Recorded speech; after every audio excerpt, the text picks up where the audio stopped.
आज हमें बात करनी है कि जितनी भी इबादत मज़ाहिब बिलअमूम और मज़हब इस्लाम बिलख़ुसूस इंसानों पर, मुसलमानों पर, मोमिनीन और मोमिनात पर फ़र्ज़ करता है, उसका मकसद, उसकी इल्लत और विज़डम, इल्लत यानी कॉज, विज़डम हिकमत, ये दोनों में शरई तौर पर बहुत फ़र्क है। लेकिन अगर हम वो बयान करने लग गए तो फिर मौजू और हो जाएगा। तो उसका मकसद क्या है?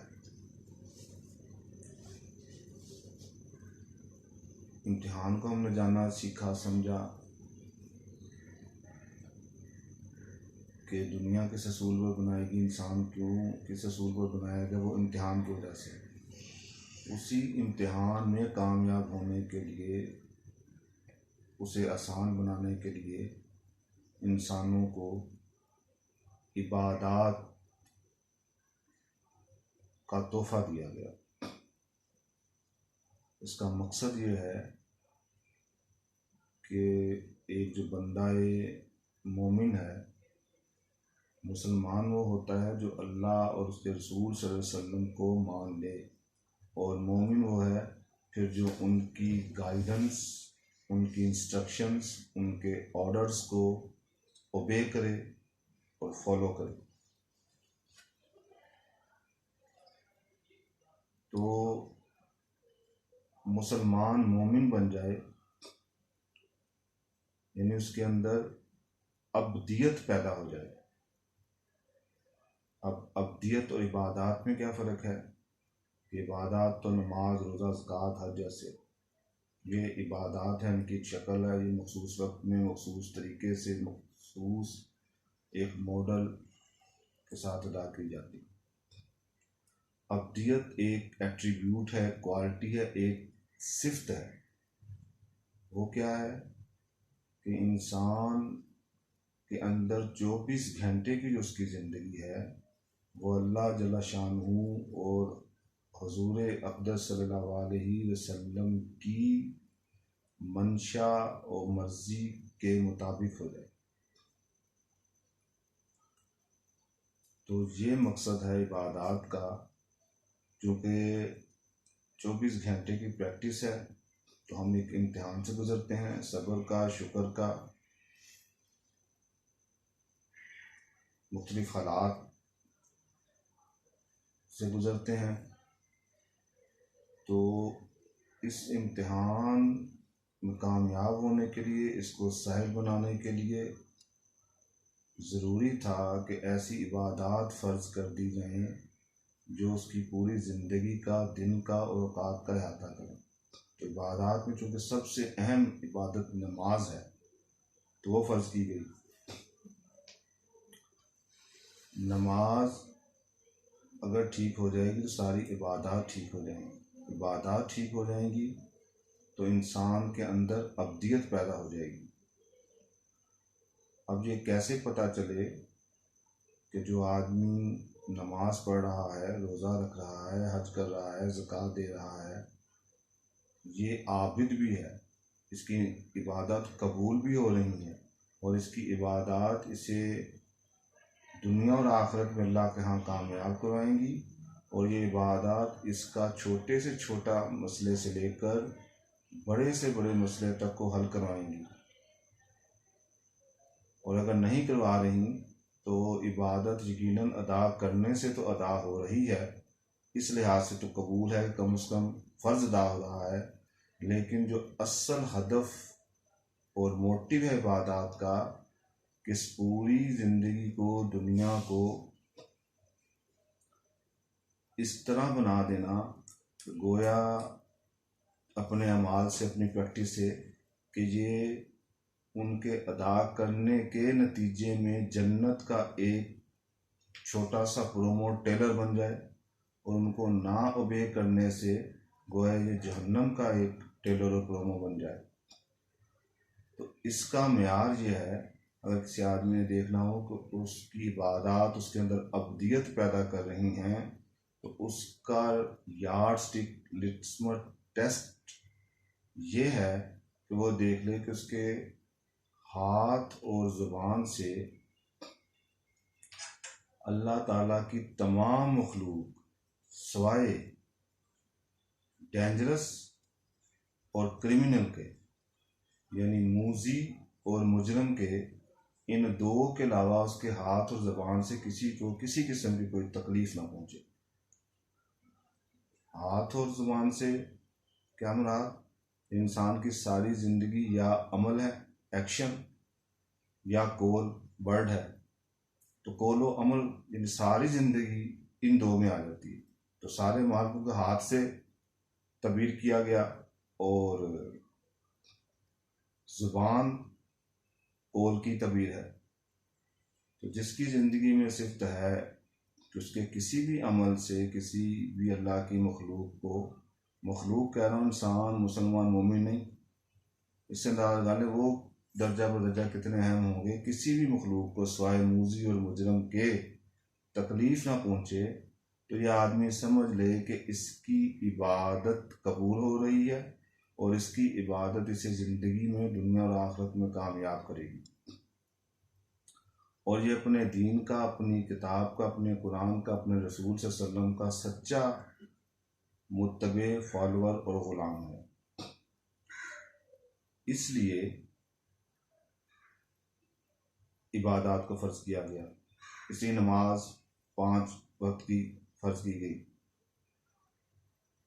तो ये नमाज इंसान के अंदर इंकसारी पैदा करती है। इंकसारी इंसान की लिमिटेशंस और उसकी हदूद का उसे शऊर देती है।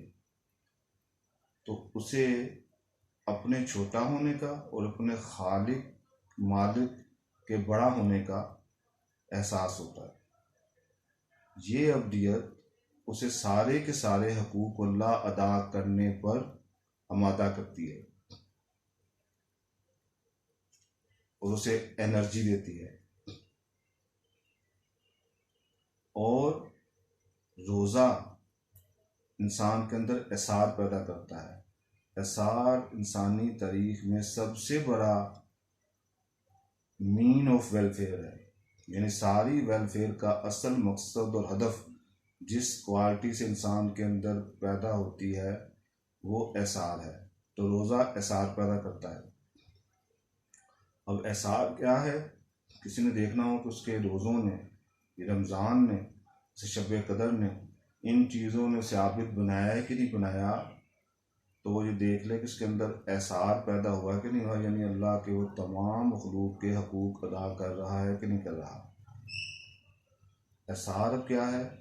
सेक्रीफाइस, कुर्बानी। इसके 3 दर्जे हैं। एक दर्जा ये है, सबसे कम दर्जा एसार का ये है कि इंसान अपनी विश को, अपनी ख्वाहिश को अपने दूसरे मुसलमान भाई या इंसान की ज़रूरत पर कुर्बान कर दे।